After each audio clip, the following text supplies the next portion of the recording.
चलिए स्टार्ट करते हैं आज का वीडियो। देखिए ये है हमारा करंट अफेयर्स यूपीएससी का, यूपीपीसीएस, स्टेट पीसीएस और आरओ 2021 के लिए। ये पार्ट 3 वीडियो है। पार्ट 1 और पार्ट 2 हम कवर कर चुके हैं। ये हमारा चैनल है सिविल सर्विसेज विद आलोक। अगर अभी तक आपने इस चैनल को सब्सक्राइब नहीं किया है तो जो रेड वाला बटन सब्सक्राइब का देख रहा है उसको प्रेस कर दे और नोटिफिकेशन बेल जरूर ऑन कर दे, जिससे हमारी आने वाली वीडियो का मैसेज आप तक पहुंच सके। चलिए देखिए, देश का पहला पॉलिनेटर पार्क, पॉलिनेटर मीन्स परागकण, तो देश का पहला पॉलिनेटर पार्क हल्द्वानी उत्तराखंड में है। आईएनएस सिंधुवीर जो पनडुब्बी है उसको भारत ने म्यांमार को सौंप दिया है, मतलब म्यांमार को बेच दिया है। म्यांमार ने आईएनएस सिंधुवीर को खरीद लिया है और म्यांमार ने इसे अपनी नौसेना में शामिल किया है इस नाम से, यूएमएस मिन्ये थिएन खातू। यह है हमारी जो है पहले थी आईएनएस सिंधुवीर। अब इसे म्यांमार ने अपनी नौसेना में 2020 में शामिल कर लिया है। म्यांमार ने इसका नाम रखा है यूएमएस मिन्ये थिएन खातू। ईरान, चलिए ईरान की लोकेशन देख लेते हैं पहले। अभी कल के वीडियो में हमने कवर किया था अल उला डिक्लेरेशन, ठीक है, अल उला डिक्लेरेशन। और इसमें हमने देखा था कि जो जीसीसी कंट्रीज थे उन्होंने कतर को 2017 में जो बाहर किया था संबंधों से, तो उनको कतर को फिर से उन्होंने अपने साथ संबंधों में ले लिया है और एकजुटता समझौता किया है कतर के साथ। तो हमने बताया था उसमें कि ईरान के कारण ही कतर को बाहर किया गया था और ईरान से बचने के लिए ही कतर को शामिल किया गया है। तो चलिए देखते हैं कि लोकेशन क्या है। ये है आपका, ये है हमारा प्यारा भारत, ये इंडिया है, ये पाकिस्तान, ये अफगानिस्तान, ये है ईरान, यहाँ पर ये ईरान है। तो ये है लोकेशन मैप में ईरान कहाँ पर है।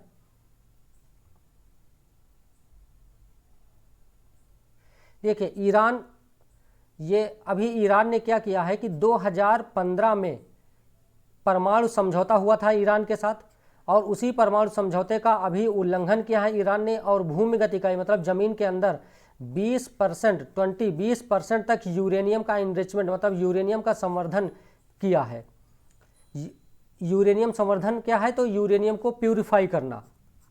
प्राकृतिक रूप में जो यूरेनियम पाया जाता है वो यूरेनियम 238 सबसे ज़्यादा पाया जाता है 99%, और 0.7% ही आपका यूरेनियम 235 पाया जाता है। और यही इसी जो यूरेनियम 235 है ये फिजाइल मटेरियल है, विखंडनीय सामग्री है और परमाणु रिएक्टर में चैन रिएक्शन संचालित करने के काम आता है। जो परमाणु रिएक्टर है जिसे हम बिजली बनाते हैं उसमें चैन रिएक्शन होती है नाभिकीय विखंडन की, और उसी नाभिकीय विखंडन में जो चैन रिएक्शन होती है वो यूरेनियम 235 के कारण होती है, इसी से बिजली बनती है। देखो प्राकृतिक रूप से पाए जाने वाला जो यूरेनियम है उसमें 235 की मात्रा बहुत ही कम पाई जाती है और ये यूरेनियम का ही एक रूप है जो तेजी से विखंडित होकर बड़ी मात्रा में ऊर्जा उन्मुक्त करता है। इस प्रक्रिया को विखंडन कहते हैं। देखो प्राकृतिक रूप में मिलने वाले यूरेनियम में 0.7% ही यूरेनियम होता है। यूरेनियम 235 को 20% जब इनरिच या संवर्धन या प्योरीफाई किया जाता है तो उसका वजन 400 kg होता है। और अगर उसी कोई यूरेनियम है, यूरेनियम 235 है, उसको 20% तक प्योरीफाई किया गया है तो उसका वेट अगर 400 kg है, मान लीजिए 400 kg है, और अगर उसी को जिसको 20% प्यूरिफाई किया गया था, जितने मटेरियल को, जितने यूरेनियम 235 की मात्रा को, उतनी ही मात्रा को अगर 90% प्यूरिफाई, 90% तक संवर्धित प्यूरिफाई कर दिया जाएगा तो वही 400 किलो जो यूरेनियम 235 था वो सिर्फ 28 kg रह जाएगा। जो हमारा परमाणु रिएक्टर है जिससे बिजली बनती है उसमें जो प्रयोग होने वाला यूरेनियम है, यूरेनियम 235 से प्रयोग होता है, इसको सिर्फ 4% ही हम प्यूरिफाई करते हैं। यूरेनियम 235 की सिर्फ 4% ही प्यूरिफाई करते हैं तो उससे बिजली बनाने वाला यूरेनियम बन के तैयार हो जाता है। लेकिन यूरेनियम जो भूमिगत इकाई में ये जो प्यूरिफाई कर रहा है ईरान, वो 20% तक कर रहा है।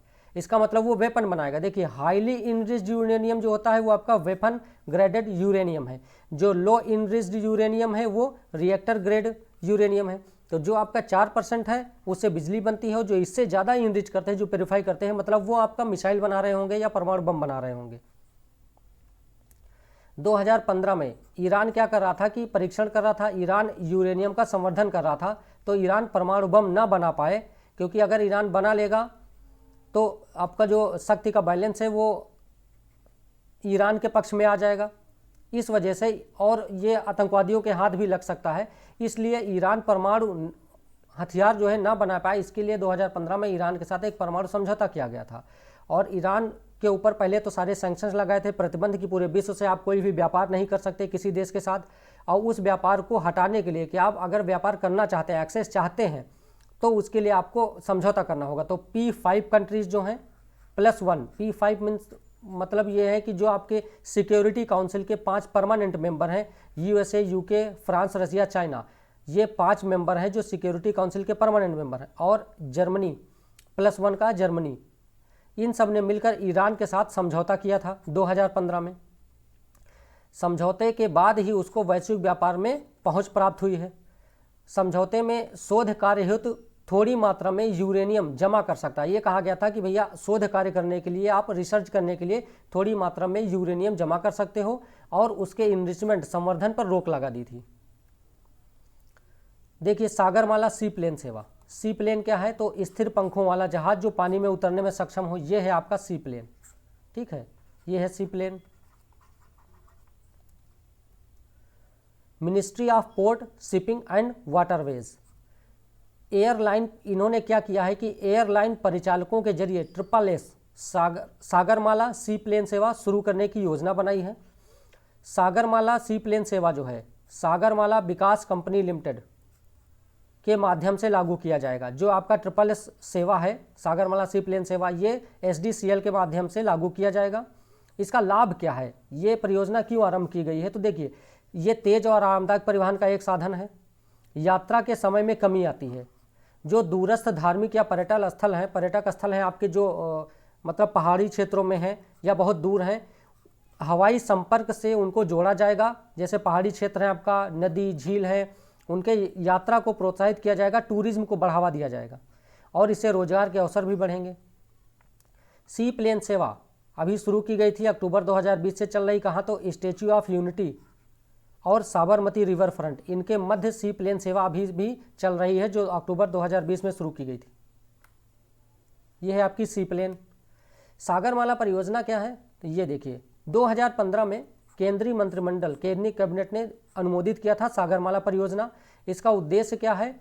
तो आधुनिकीकरण, मशीनीकरण और कंप्यूटरीकरण के माध्यम से जो हमारी तटीय समुद्री सेवा है 7516 किलोमीटर, उसके आसपास बंदरगाहों को विकसित किया जाएगा, उनके विकास को बढ़ावा दिया जाएगा। तो ये हमारी तटीय सेवा है। ये कांडला बंदरगाह है, ये पोरबंदर है, मुंबई है, JLN पोर्ट है। तो ये हमारे सारे बंदरगाह हैं भारत के। इसी तट सेवा को, ये जो आपका तटीय क्षेत्र है, ये जो बंदरगाह हैं, इन्हीं के विकास को बढ़ावा देने के लिए ये सागरमाला प्रोजेक्ट लॉन्च किया गया था। सरकार कार्गो यातायात को 3 गुना तक बढ़ाएगी। बंदरगाह टर्मिनल के साथ रेल सड़क संपर्क भी शामिल होंगे। जो बंदरगाह टर्मिनल हैं, ये जितने भी बंदरगाह हैं, बंदरगाहों का तो विकास किया ही जाएगा, साथ में इसको सड़क मार्ग के द्वारा और रेल मार्ग के द्वारा भी जोड़ा जाएगा, जिससे जो आंतरिक परिवहन है उसकी लागत कम हो सके। क्योंकि जो सड़क मार्ग के द्वारा, जो ट्रक के द्वारा परिवहन होता है, उनमें बहुत अधिक खर्च आता है। और अगर किसी चीज़ को गुजरात से आपको कोच्चि लाना है, तो ये जो सी रूट से आएगा तो वो कम खर्च पे आ जाएगा। वही अगर सड़क मार्ग से आएगा, रेलवे या ट्रक के माध्यम से, तो उस पर अधिक खर्च होता है। देख लेते हैं न्यायिक समीक्षा क्या होता है। विधायी अधिनियमों तथा कार्यपालिका के आदेशों की संवैधानिकता की जांच करने हेतु न्यायपालिका की शक्ति है। जो हमारा संसद है या राज्य के विधानमंडल हैं।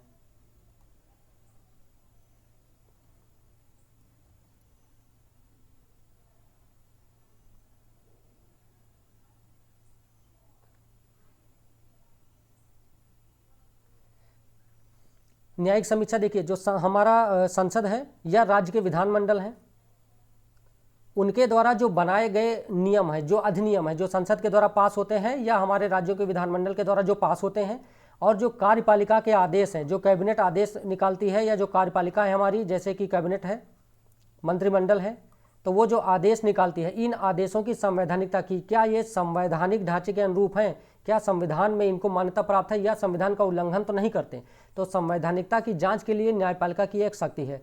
कानून की अवधारणा देखिए, क्या विधि द्वारा स्थापित प्रक्रिया, मतलब जो संविधान में जो कानून बनाने की प्रक्रिया दी गई है, उस प्रक्रिया के द्वारा ही विधायिका और विधानमंडल, मतलब विधायिका के द्वारा कानून बनाया हुआ होना चाहिए। इसका अर्थ क्या है कि विधायिका या संबंधित निकाय जो भी है, उसके द्वारा जो बनाया गया कानून है वो तभी मान्य होगा जब सही प्रक्रिया, सही प्रोसेस का पालन किया गया होगा। न्यायिक समीक्षा के प्रकार, एक विधायिक कार्यों की न्यायिक समीक्षा हो सकती है, एक प्रशासनिक कार्यों की और न्यायिक निर्णयों की। जो न्यायालय निर्णय देता है, अपने न्यायिक निर्णय, उनकी वो पुनः समीक्षा करके उनको परिवर्तित कर सकता है। न्यायिक समीक्षा का महत्व क्या है? तो संविधान की सर्वोच्चता को बनाए रखना, सत्ता के दुरुपयोग, मनमाना कानून कोई ना पारित कर पाए, कोई भी विधायिका, कोई भी सरकार, इसलिए न्यायिक समीक्षा जरूरी है। लोगों के अधिकारों की रक्षा करना, संघीय संतुलन बना रहे, नहीं तो केंद्र सरकार अपने मनमाने कानून बना लेगी और राज्यों के अधिकारों को कम कर देगी। न्यायपालिका की स्वतंत्रता सुरक्षित रहे, अधिकारों के अत्याचार को रोकता है। ये सरकार के कामकाज को सीमित करता है। ये कभी पूछा जाएगा कि न्यायिक समीक्षा है क्या है, तो सरकार के कामकाज को सीमित करता है। अब न्यायिक समीक्षा संबंधी जो संवैधानिक, हमारे संविधान में जो प्रावधान है, देखिए संविधान में कोई प्रत्यक्ष या विशिष्ट प्रावधान न्यायिक समीक्षा को लेकर नहीं है, बल्कि न्यायिक समीक्षा की प्रक्रिया का समर्थन करने के लिए कुछ विशिष्ट प्रावधान है। संविधान में डायरेक्ट नहीं दिया गया न्यायिक समीक्षा, बल्कि कुछ आर्टिकल ऐसे हैं जिनके द्वारा ये उभर कर आता है न्यायिक समीक्षा का जो कॉन्सेप्ट है। जैसे अनुच्छेद 13 है, वो क्या कहता है? अनुच्छेद 13 कहता है कि कोई भी ऐसा कानून जो फंडामेंटल राइट, मौलिक अधिकारों का उल्लंघन करेगा, वो शून्य होगा। जिस सीमा तक वो उल्लंघन करेगा, उस सीमा तक वो मान्य नहीं होगा, मतलब शून्य होगा। तो शून्य होगा, इसका मतलब कि कौन ये बताएगा कि मौलिक कोई भी कानून जो सरकार ने बनाया है या कोई आदेश जारी किया है वो मौलिक अधिकारों का उल्लंघन कर रहा है या नहीं? तो न्यायपालिका बताएगी। तो यही हो गया न्यायिक समीक्षा करेगी उस कानून की। अनुच्छेद 32 क्या है और अनुच्छेद 226? अनुच्छेद 32 के तहत सुप्रीम कोर्ट और अनुच्छेद 226 के तहत हाई कोर्ट, इनको मौलिक अधिकारों का रक्षक बनाया गया है। अनुच्छेद 131 से 136 सर्वोच्च न्यायालय, सुप्रीम कोर्ट, ये सुप्रीम कोर्ट है। सुप्रीम कोर्ट को पीवी स्टेट और स्टेट वर्सेस यूनियन के बीच विवादों के निर्णय लेने की शक्ति प्रदान की गई है। सुप्रीम कोर्ट को कहा गया है कि जो पर्सन और कोई भी व्यक्ति और स्टेट के बीच अगर कोई विवाद होता है, या स्टेट किसी राज्य और यूनियन केंद्र के बीच कोई विवाद होता है, तो उसमें निर्णय की शक्ति किसको है? तो सर्वोच्च न्यायालय को है। अनुच्छेद 337 सर्वोच्च न्यायालय द्वारा स्वयं के निर्णय की समीक्षा करने की शक्ति है। अनुच्छेद 337 के तहत अगर सर्वोच्च न्यायालय ने कोई निर्णय दिया है तो उसकी समीक्षा खुद वो करेगी, उसको बदल सकती है। अनुच्छेद 251 और अनुच्छेद 254 सेंटर एंड स्टेट के कानूनों में असंगतता होने पर ये अनुच्छेद कहते हैं कि अगर एक ही विषय पर राज्य भी कानून बना रहा है और केंद्र भी कानून बना रहा है और दोनों सेम है, तो केंद्र का कानून मान्य होगा, राज्य का कानून मान्य नहीं होगा। अनुभव मंडप क्या है? करंट का क्वेश्चन था, लेकिन ये अगर आएगा तो आर्ट एंड कल्चर का क्वेश्चन कहलाएगा आपका, आर्ट एंड कल्चर का। कला और संस्कृति का क्वेश्चन इससे बनता है। देखिए कर्नाटक में एक स्थान है, उसको हम बोलते हैं बसव कल्याण। ठीक है, बसव कल्याण क्या है? तो एक कर्नाटक में स्थान है। 12वीं सदी के दार्शनिक थे एक बसेश्वरा, 12वीं सदी के दार्शनिक थे और इन्होंने अपना अधिकांश समय इसी स्थान पर बिताया था, इसलिए इसका नाम बसव कल्याण हो गया है। यहीं पर अब कर्नाटक सरकार ने कहा है कि यहीं इसी स्थान पर जहाँ पर ये बसेश्वरा जी ने अपना अधिकांश समय बिताया था, वहीं पर एक नया मंडप बनाएंगे। ठीक है, यही है अनुभव मंडप। ये 6 मंजिला इमारत होगी। ठीक है, जैसे ये देख लीजिए, ये है आपका अनुभव मंडप। ठीक है, इस प्रकार का अनुभव मंडप कुछ बनके तैयार होगा। बसेश्वरा के दर्शन के विभिन्न सिद्धांतों का प्रतिनिधित्व करेगा। जो 6 मंजिल की जो अनुभव मंडप बनेगा, वो जो बसेश्वरा थे दार्शनिक, उनके जो द्वारा दिए गए सिद्धांत हैं उन्हीं का प्रतिनिधित्व करेगा। 12वीं सदी में यहीं पर बसेश्वरा द्वारा अनुभव मंडप स्थापित किया गया था। विश्व की पहली संसद कहते हैं इसे। दार्शनिक और समाज सुधारक यहाँ पर इसी अनुभव मंडप में जो बसेश्वरा ने स्थापित किया था बसव कल्याण में, वहीं पे दार्शनिक और समाज सुधारक वाद विवाद किया करते थे और इसे ही विश्व की पहली संसद कहा जाता है। ये अनुभव मंडप वास्तुकला की कल्याण चालुक्य शैली में बनाया जाएगा। बसेश्वर के बारे में जान लेते हैं कुछ इंपॉर्टेंट फैक्ट। 1134 से 1168 के बीच ये रहे हैं। भारतीय दार्शनिक थे, समाज सुधारक थे, नेतृत्वकर्ता थे। जाति विहीन समाज बनाने का इन्होंने प्रयास किया है। ये लिंगायत संप्रदाय के संस्थापक हैं। इनका दर्शन क्या है? तो अरिवु का मतलब है सत्य ज्ञान, आचार का मतलब है सही आचरण, अनुभव मतलब दिव्य अनुभव, इनका सामाजिक आर्थिक सिद्धांत है एक कायका। कायका इनका सामाजिक आर्थिक सिद्धांत है। इसका अर्थ है ईश्वरीय कार्य। समाज के प्रत्येक व्यक्ति को अपना कार्य पूरी ईमानदारी के साथ करना चाहिए, ये कायका के माध्यम से बताते हैं।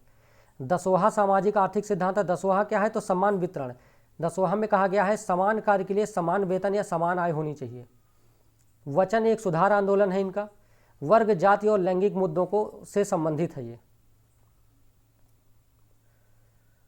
एक है आपका PIDF, payment infrastructure development fund. Payment infrastructure को डेवलप करने के लिए है भुगतान अवसंरचना विकास कोष। पेमेंट भुगतान, देखिए RBI ने PIDF योजना का संचालन की घोषणा की है। अभी है क्या ये, इसका उद्देश्य क्या है?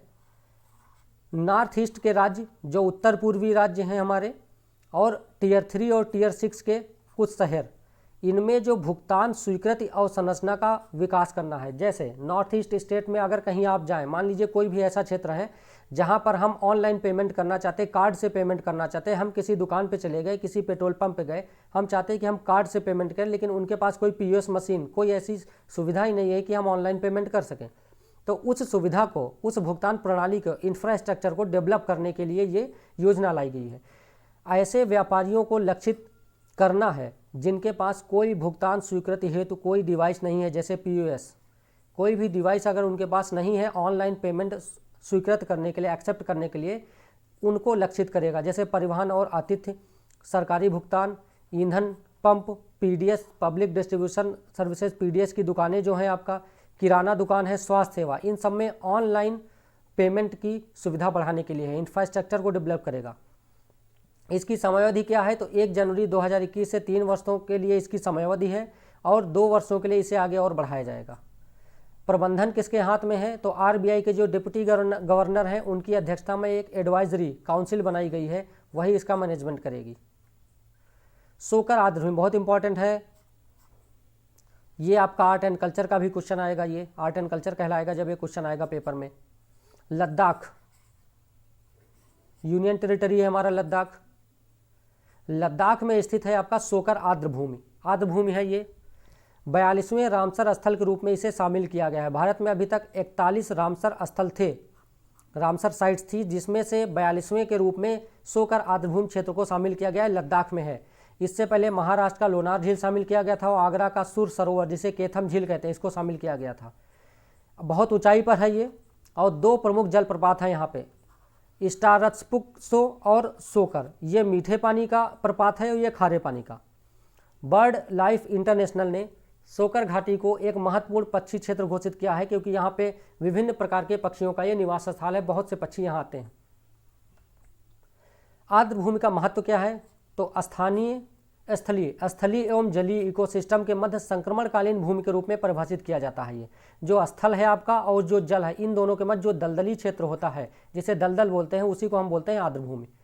भोजन, पानी, रेसे, जल पुनर्भरण, देखिए आर्द्रभूमि बहुत ज़्यादा जल अपने आप में सोख लेता है, तो जो आपका जल पुनर्भरण है, वाटर लेवल है, उसको मेंटेन करता है। ये जल शोधन, बाढ़, जल को शुद्ध भी करता है, बाढ़ को कंट्रोल करता है, जल को रिजर्व करके सोख कर, कटाव नियंत्रण करता है, वर्षा जल को सोख कर भूजल स्तर बनाए रखने में मदद करता है। रामसर साइट, ईरान का शहर है रामसर। ईरान अभी हमने देखा था, ईरान के शहर रामसर में 1971 में एक कन्वेंशन सम्मेलन हुआ था, उसी में ये रामसर कन्वेंशन उसी को बोलते हैं, क्योंकि ईरान के शहर रामसर में हुआ था, इसीलिए वहाँ पे सम्मेलन जो होता है उसे हम रामसर कन्वेंशन बोलते हैं। ये एक अंतर सरकारी संधि है, भारत द्वारा 1 फरवरी 1982 को इसे लागू किया गया है। वे आर्द्रभूमि जो अंतर्राष्ट्रीय महत्व की हैं वो इसमें शामिल की जाती हैं। रामसर साइट में कौन सी भूमि आर्द्रभूमि शामिल की जाती है जो अंतर्राष्ट्रीय महत्व के हैं।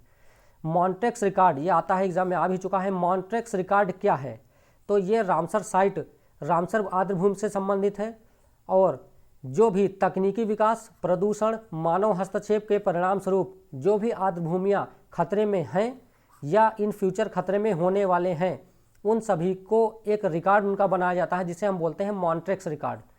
भारत की 2 आर्द्रभूमियाँ मॉन्ट्रेक्स रिकॉर्ड में शामिल हैं, मतलब ये खतरे में हैं या खतरे में होने वाले हैं, जैसे केवलादेव घाना या केवलादेव राष्ट्रीय उद्यान राजस्थान में है, लोकटक झील मणिपुर में है। ये दोनों आपके मॉन्ट्रेक्स रिकॉर्ड में शामिल हैं। कोलार लीफ नोज्ड बैट, चमगादड़ है ये। कर्नाटक का वन विभाग bat conservation India trust BCIT के साथ मिलकर कोलार लीफ नोज्ड बैट को विलुप्त होने से बचाने की तैयारी कर रहा है। BCIT एक गैर लाभकारी संस्था है और इसका कार्य है कि चमगादड़ों के निवास स्थान की रक्षा करना और उनकी प्रजातियों का संरक्षण करना। इसका मुख्यालय कहाँ पे है? तो बेंगलुरु कर्नाटक में है BCIT का, बैट कंजर्वेशन इंडिया ट्रस्ट का। कर्नाटक के कोलार जिलों में हनुमान हल्ली गांव में ये आपका जो बैट है कोलार लीफ नोज्ड बैट पाया जाता है, हनुमान हल्ली गांव में। अब इस बैट की पोजीशन देख लेते हैं। IUCN की रेड लिस्ट में शामिल है ये। रेड लिस्ट जो है गंभीर रूप से संकटग्रस्त हैं जो, उनकी रेड लिस्ट में शामिल है ये। और भारत का वन्य जीव संरक्षण अधिनियम 1972 के तहत अभी इसे कानूनी संरक्षण नहीं दिया गया है। ये था आज का करंट अफेयर्स का पार्ट 3। और अगर आपको UPSC या UP PCS या RO 2021 का पेपर देना है तो ये करंट अफेयर्स डिटेल में मैं कवर करा रहा हूँ, बहुत इंपॉर्टेंट है।